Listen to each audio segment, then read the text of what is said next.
Bueno, ¿qué tal? Mi nombre es Andrés Codubri, soy investigador de temas artístico-tecnológicos. En general, yo diría que una definición de computación gráfica es la aplicación de la informática a la computación en la generación de imágenes sintéticas en la computadora. Esa es una definición amplia. En ese sentido, combina distintos campos de investigación y aplicación. Por un lado está toda la parte matemática, que es la base para simular los gráficos dentro de la computadora.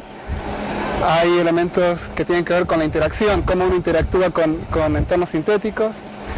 Y luego todo lo que es la aplicación, que es muy amplia, desde entretenimiento, pasando por la industria y también lo que ahora estamos viviendo justamente más que nada en el evento aquí en Cali, es lo que se relaciona con la expresión artística.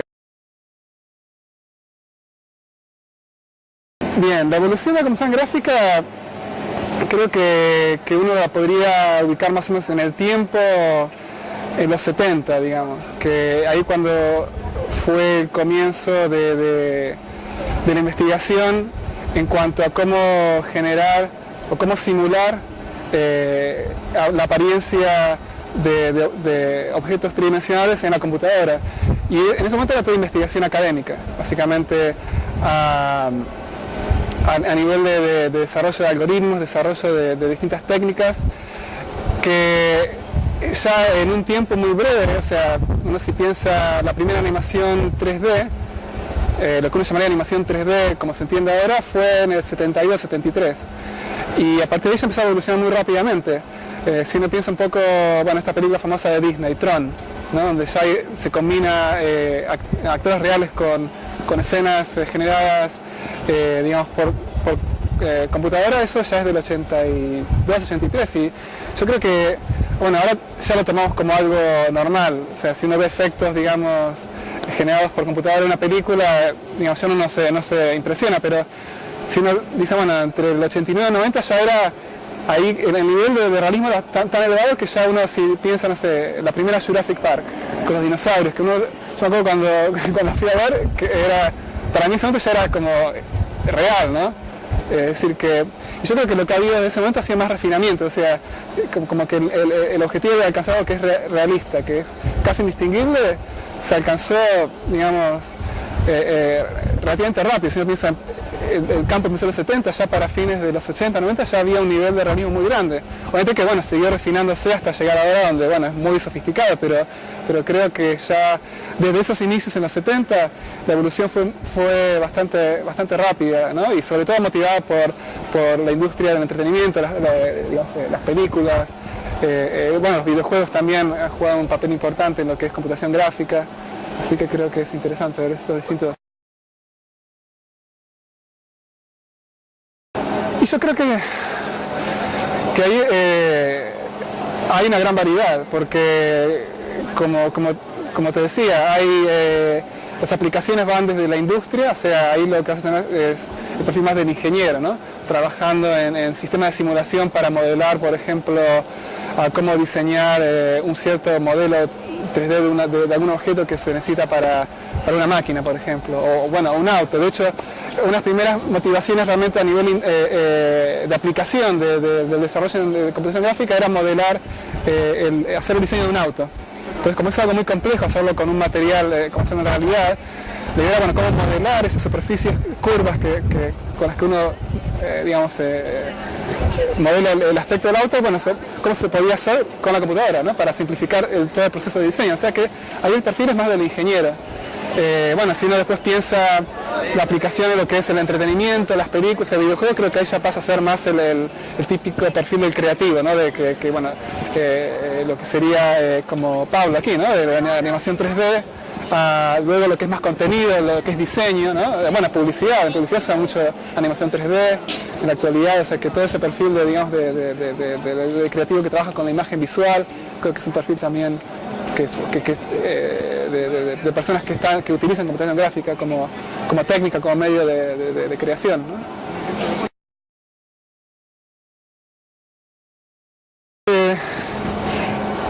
tiempo real capaz que son esas palabras que se abusa un poco, ¿no? Que, o sea, desde mi entendimiento creo que el tiempo real hace a la generación de imágenes que responden de manera instantánea al input del usuario. De cierta manera es la reacción, es la respuesta inmediata. O sea, la computadora tiene la capacidad suficiente como para generar gráficos que se actualizan al instante. Entonces eso también como en cierta manera definición general. Y eso es importante porque muchas de estas aplicaciones iniciales de la computación gráfica tenían una componente esta idea de render. O sea, uno genera un modelo, pero para tener el resultado final hay que hacer un proceso que demora varias horas, ¿no? Para llegar a la representación final. Ahora, con la evolución que ha habido en las últimas décadas, y sobre todo en los últimos 10 años, en la capacidad del hardware gráfico, ya no hay necesidad de tiempo de espera para lograr un nivel de detalle y de realismo que es más que suficiente para un montón de aplicaciones. O sea que yo creo que es la respuesta inmediata. O sea, el tiempo real se da cuando los gráficos responden de manera inmediata a la presencia o al movimiento o a la actividad de los usuarios o de las personas que están interactuando con la computadora.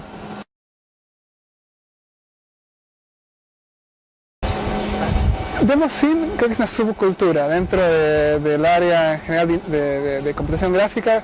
Creo que es una subcultura que se relaciona más con gente que es más técnica, que tiene conocimientos muy profundos de cómo funciona el hardware, cómo se programa, digamos, cómo se programan los gráficos y quiere un poco demostrar esa habilidad, creando una demo. Y es interesante cómo empieza la Demoscene. Eran básicamente cuando en los 80, cuando estaban los primeros videojuegos que se corrían en la Commodore 64, estas primeras computadoras personales.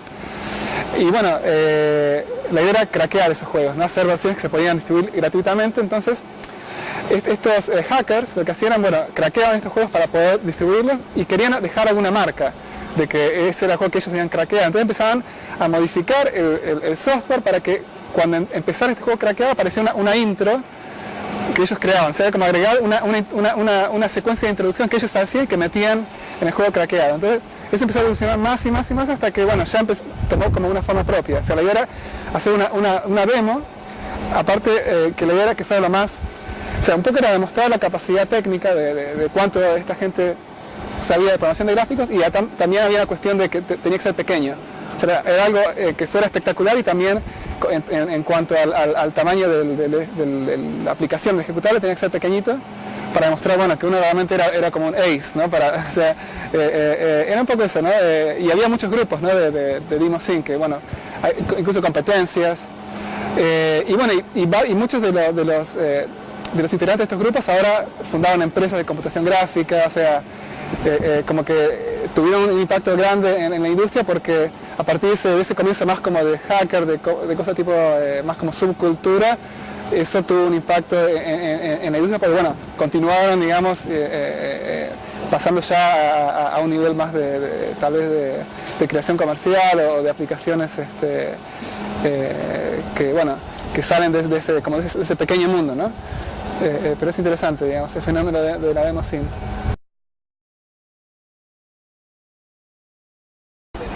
Eso es una pregunta complicada porque las respuestas son múltiples. Yo creo que hay distintas maneras de entender la convergencia entre arte, ciencia y tecnología. Yo creo que todos son lenguajes, o sea, lenguajes que nos permiten describir la realidad a distintos niveles. Uno piensa el lenguaje científico como un lenguaje tal vez más objetivo, y el lenguaje artístico como también un lenguaje para describir la realidad, pero que tiene una componente más subjetiva. Es un lenguaje que depende más de cada uno, ¿verdad? Y hay una comparación interesante, hablando una vez con un compañero en una clase de dibujo, justamente, que él lo veía así, que en la actividad científica uno está construyendo una montaña. O sea, que todos los participantes de la actividad científica construyen una montaña, digamos. cada uno aportando digamos, su granito de arena, su pequeña roca, ¿no? Para ir avanzando. En la actividad artística son como pequeñas montañas, cada uno como que construye su montaña, digamos. Entonces esa manera de verlo, yo creo que la convergencia desde mi entendimiento por lo menos, creo que es importante porque nos permite, creo que el pensamiento artístico nos permite unir áreas distintas de una manera que no es necesariamente racional, que es más intuitiva y nos permite un poco anticipar tal vez desarrollos que posteriormente ocurran a nivel científico. Es decir, creo que hay una intuición que el ser humano tiene, que artísticamente uno la alcanza y que tal vez para llegar a esa intuición, entenderla de una manera más racional, hace falta más tiempo. Entonces como que uno anticipa cosas con la creación artística, que luego, puede ser que sí o no, eso depende, se manifiesten como concepto científico. Creo que hay una cuestión de anticipación.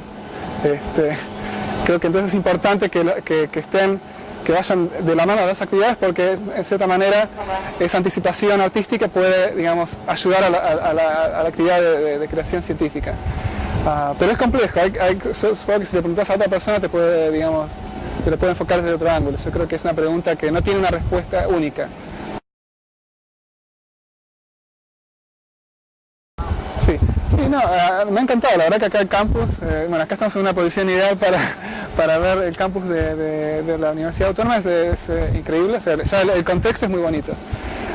Y bueno, la gente ha sido muy cálida, la verdad que hemos tenido conversaciones muy interesantes con todos, ha sido muy motivante, creo que está bueno, digamos, venir a eventos como este y bueno, y tener estas conversaciones, dar talleres para, bueno, un poco estas ideas, estos conceptos, diseminarlos, que los alumnos vean que se puede hacer y eso motivarlos para que ellos, digamos, empiecen sus exploraciones. Y bueno, yo un poco siempre tengo una especie de conflicto entre lo que es técnico y lo que es más expresivo. Por ejemplo, como vos decías, bueno, la idea de este curso es, de este taller a mí es el que yo tengo o que ya terminando hoy, ¿no? Y un poco ver esta idea, este concepto, esta técnica de usar shaders para generar gráficos en tiempo real. Y que es un concepto bien técnico, ¿no? Entonces a veces uno la parte técnica, uno a veces se deja llevar mucho por la parte técnica y decir, bueno, voy a hacer algo que está motivado más que nada por decir, bueno, mostrar qué gráficos o qué efectos espectaculares uno puede lograr y uno un poco se olvida de capaz la parte más conceptual, la parte más de expresión. Creo que ahí es un conflicto que siempre estoy intentando resolver. Y bueno, ahora justamente dejé a los alumnos en el taller, ahí les di tiré un par de ideas para ver si podíamos explorar alguna cosa sencilla con audio y con shaders, combinando un poco de esas dos cosas. Y bueno, ahora cuando esté de vuelta voy a ver qué salió de eso. Y lo que queremos lograr es dominación mundial, obviamente. No, lo que se quiere lograr es hacer la programación más accesible para los artistas y los diseñadores y también abrir como una puerta para la gente que viene del otro lado, digamos, del lado más de la ciencia, de la ingeniería, que se acerque más a la expresión artística, usando processing como medio de creación. Eso siempre creo que, bueno, a los creadores del proyecto, Processing, Casey Rees y Ben Fry, creo que esa fue una de sus motivaciones iniciales. Bueno, el tema de ese acercamiento, el tema de la enseñanza, y creo que eso se mantiene, digamos, como objetivo de comienzo del proyecto ya hace más de 10 años. Creo que un poquito a partir de que me incorporé, trayendo un poco mis intereses en esta cuestión de gráficos en tiempo real, creo que lo que estamos explorando ahora es, bueno, cómo expandir el campo de aplicación de processing y poder utilizarlo en situaciones donde antes no era posible. Por ejemplo, si eran gráficos demasiado complejos o si había demasiada información que en principio, bueno, si uno quería hacer eso, sobre todo de manera interactiva en tiempo real, no era posible. Bueno, creo que ahora con las funcionalidades nuevas que estamos agregando en Processing 2 y toda una serie de mejoras en el lenguaje y en el entorno, creo que estamos avanzando un poquito ampliando el campo de aplicación. Si bien los objetivos generales siguen siendo los mismos. diría. Sí.